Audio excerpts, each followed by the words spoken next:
પહેલા તમારે કોઈ ઇમરજન્સી હોય અને પોલીસ બોલાવવાની હોય તો તમે 100 નંબર ડાયલ કરતા હતા અને પોલીસ આવી જતી હતી.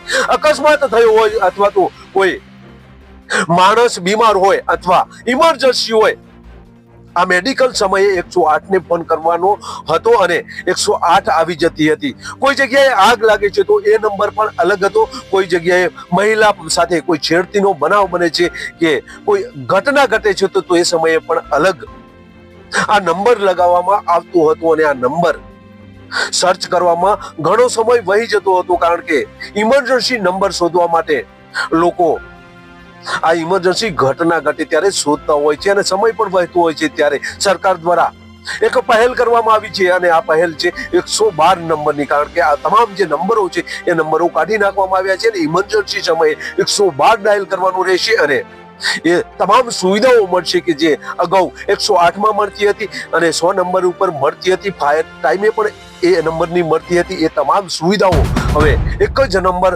112 નંબર ડાયલ કરશો એટલે તમામ સુવિધાઓ તમને મળશે, જેની આજે વાત કરીએ. ગુજરાતની જનતાને પણ આજ 112 લોન્ચ થાય છે. હવે કાલથી કોઈ આડાઅવળા નંબરો દબાવવામાં નહીં પડતા. કંઈ પણ થાય તો 112 દબાવજો. એમ્બ્યુલન્સે આવશે, ફાયર બ્રિગેડે આવશે અને પોલીસની ગાડી પણ આવશે. ફરી એકવાર સૌને ખૂબ ખૂબ શુભેચ્છાઓ. પોલીસ માટે 100 નંબર, એમ્બ્યુલન્સ માટે 108 નંબર નહીં, ફાયર માટે 101 નંબર નહીં, મહિલા હેલ્પલાઇન અભયમ માટે 181 નંબર નહીં, ચાઇલ્ડ હેલ્પલાઇન માટે 1098 નહીં અને ડિઝાસ્ટર હેલ્પલાઇન માટે 1070 નંબર લગાડવાની કોઈને બી જરૂર નહીં પડે. માત્ર ને માત્ર 112 પર કોલ કરવાથી એમની બધી જ તકલીફોમાં મદદ કરવા માટે રાજ્ય સરકારની વિવિધ એજન્સીઓ મદદગારમાં એમના સુધી પહોંચશે. નમસ્કાર, ક્રાઇમ આવાજ ન્યૂઝમાં તમારું સ્વાગત છે અને હું છું તમારો નાનજીભાઈ ઠાકોર. આમ તો 108 100 નંબર અને ફાયર વિભાગને હોય તો એ અલગ નંબર હોય, મહિલાઓ માટે પણ અલગ નંબર હોય. આ રીતે ઇમરજન્સી નંબરો સરકાર દ્વારા અગાઉ લોન્ચ કરવામાં આવેલા હતા અને તમારે આવી કોઈ ઇમરજન્સી હોય ત્યારે આ નંબર ઉપર ફોન કરવાના રહેતા હતા. ધારો કે કોઈ જગ્યાએ અકસ્માત બન્યો છે તો 108 ને ફોન કરવો પડતો હતો અને ક્યારેક પોલીસની તમારે જરૂરિયાત હોય તો 100 નંબર ડાયલ કરવાની આ હેલ્પલાઇન નંબર હતી. ફાયર માટે અલગ છે, બાળકો માટે પણ અલગ છે. આ રીતે અલગ અલગ નંબરો હતા અને કોઈ ઇમરજન્સી આવે ત્યારે આ નંબરો શોધવામાં પણ તકલીફ પડતી હતી. ત્યારે ગુજરાત સરકાર દ્વારા 112 નંબર લોન્ચ કરવામાં આવ્યો છે. 108 100 નંબર આ બધા નંબરો કાઢી નાખીને 112 નંબર તમારે કોઈ ઇમરજન્સી જે બનાવ હોય અથવા તો ઇમરજન્સી તમારી ઉપર આવી પડે ત્યારે આ નંબર ડાયલ કરવાનો રહેશે તેવું સરકાર દ્વારા 31/8/2025 ના રોજ લોન્ચ કરવામાં આવ્યું છે. 24 કલાક આ કાર્યરત રહેશે. લગભગ 150 કરતા પણ વધુ જે કોલ સેન્ટરમાં જે બેઠેલા હશે એ તમામ તમારી વાત સાંભળશે અને જલ્દીમાં જલ્દી તમને એ સુવિધા મળે તે માટેના તેમના પ્રયત્નો હશે. 100 જેટલા સાધનો કાર્યરત કરવામાં આવ્યા છે.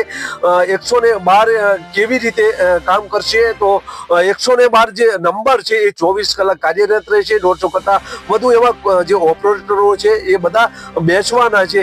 સૌથી મહત્વની વાત એ છે કે આગ લાગવા સમયે, ઘરેલું હિંસા સમયે, ચાઇલ્ડ લેબર ઉગાડવા માટેની વાત હોય કે પછી છેડતીની વાત હોય, મહિલાઓ લગતના કોઈ ગુનાઓ હોય, આ જે તમામ ગુનાઓ હતા એ સમયે ઇમરજન્સી સમયે અલગ અલગ નંબરો ડાયલ કરવા પડતા હતા અને શોધવા પડતા હતા. ત્યારે હવે ગુજરાત સરકાર દ્વારા 112 નંબર લોન્ચ કરી દેવામાં આવ્યું છે. સરકાર દ્વારા 92 કરોડનું બજેટ આ જે કોલ સેન્ટર છે તેમાં ફાળવવામાં આવ્યું છે, ગાડીઓમાં ફાળવવામાં આવ્યું છે. આગામી 500 જનરક્ષકનો જે કાફલો છે એ વધારવામાં આવશે, વ્યાપ વધારવામાં આવશે અને હાલ તો આશા સેવાઈ રહી છે કે 112 નંબરની જે સુવિધા છે એ તમામ લોકોને પહેલા કરતા સરળ રીતે અને સારી રીતે મળી રહેશે.